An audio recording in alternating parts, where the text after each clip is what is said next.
सभी साथियों को नमस्कार और लखनलाल मीना यूट्यूब चैनल पर आपका बहुत बहुत स्वागत। और दोस्तों, आज का प्रोग्राम बहुत ही सुंदर प्रोग्राम है और आज का प्रोग्राम का जो मेन जो विषय है वो है मातृ दिवस, यानी वर्ल्ड मदर्स डे।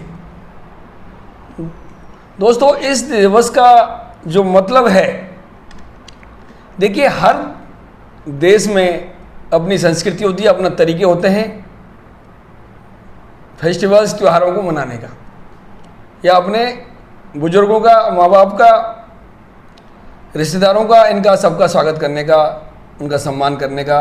हर देश में अपना अपनी व्यवस्थाएं होती हैं, उस हिसाब से उनके प्रोग्राम होते हैं।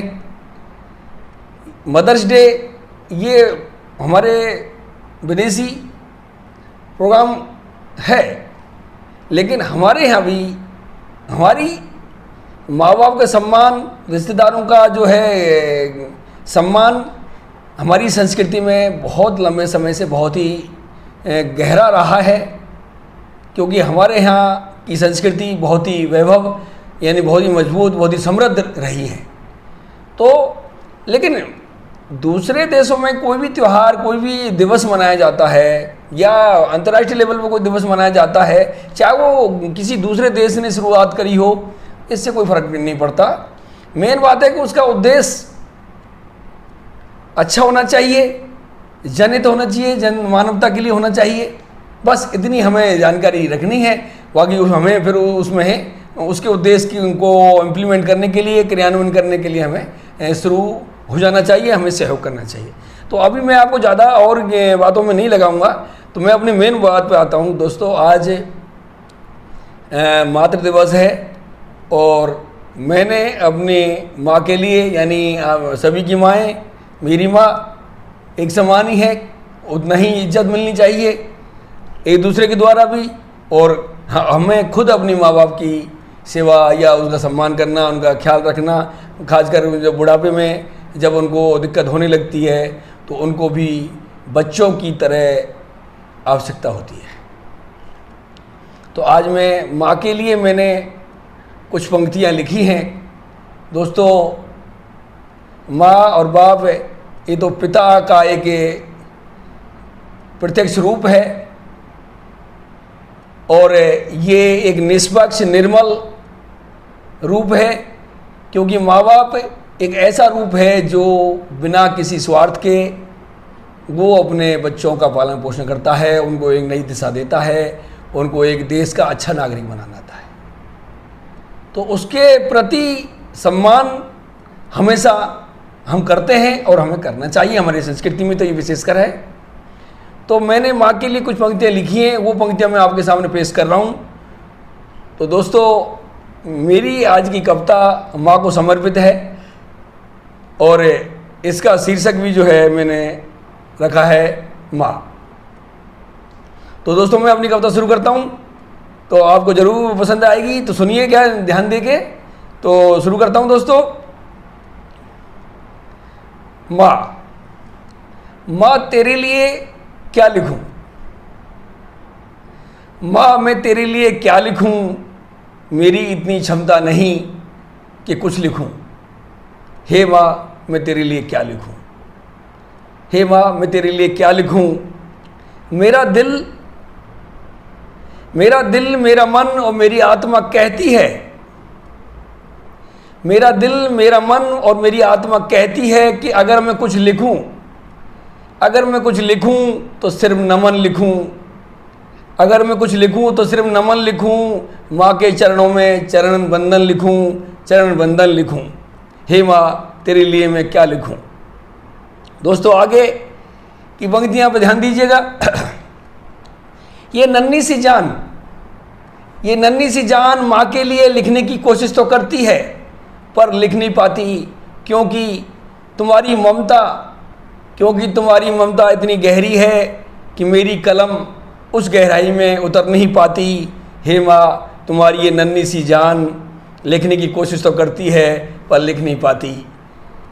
तो दोस्तों, ये माँ के लिए मैंने अपनी पंक्तियाँ आज जो है तैयार की हैं। और ये दिल से दोस्तों मैंने कविता लिखना कॉलेज 97 से शुरू किया और मैं ये लगातार कविताएं, शेर शायरी और विशेष लेख लिखता हूँ और ये अपने दिल से लिखता हूँ। मैं कहीं किसी कोई कहीं से नकल करना या ऐसा कुछ करना वो मेरा काम नहीं है। मेरे दिल में जब भाव आते हैं तो वो मैं लिखता हूँ और वो आपके सामने मैं पेश कर रहा हूँ। तो आगे की पंक्तियाँ मैंने माँ के लिए क्या लिखी हैं वो सुनिएगा।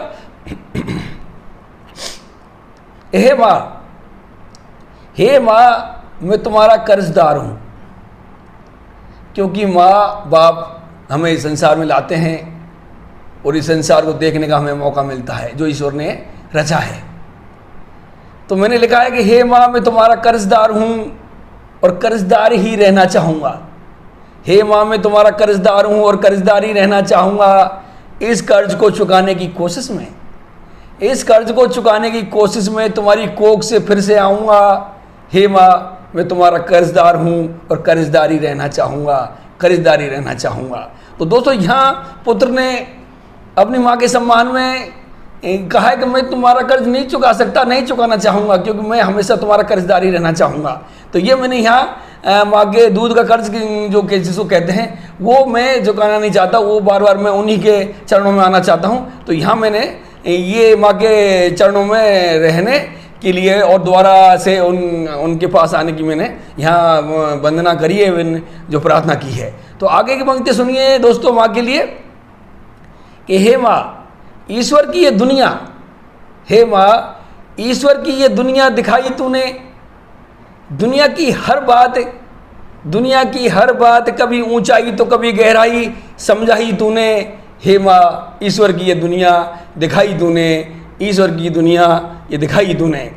तो दोस्तों हे माँ ईश्वर की ये दुनिया दिखाई तूने।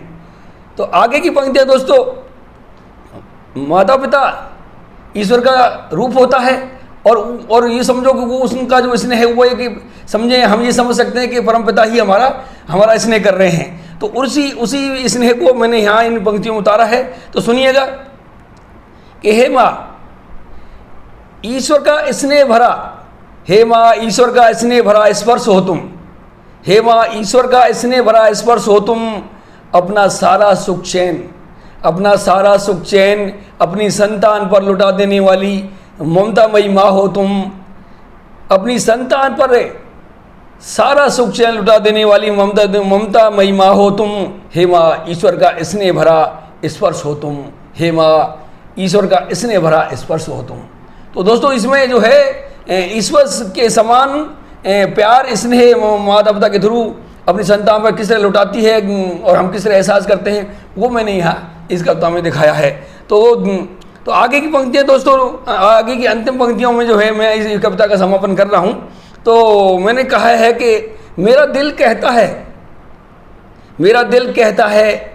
कि मैं अगर कुछ लिखूँ, मेरा दिल कहता है, मेरा मन कहता है कि मैं अगर कुछ लिखूँ तो सिर्फ नमन लिखूँ। मैं कुछ लिखूँ तो सिर्फ नमन लिखूँ। माँ के चरणों में चरण बंधन लिखूँ, चरण बंधन लिखूँ। माँ को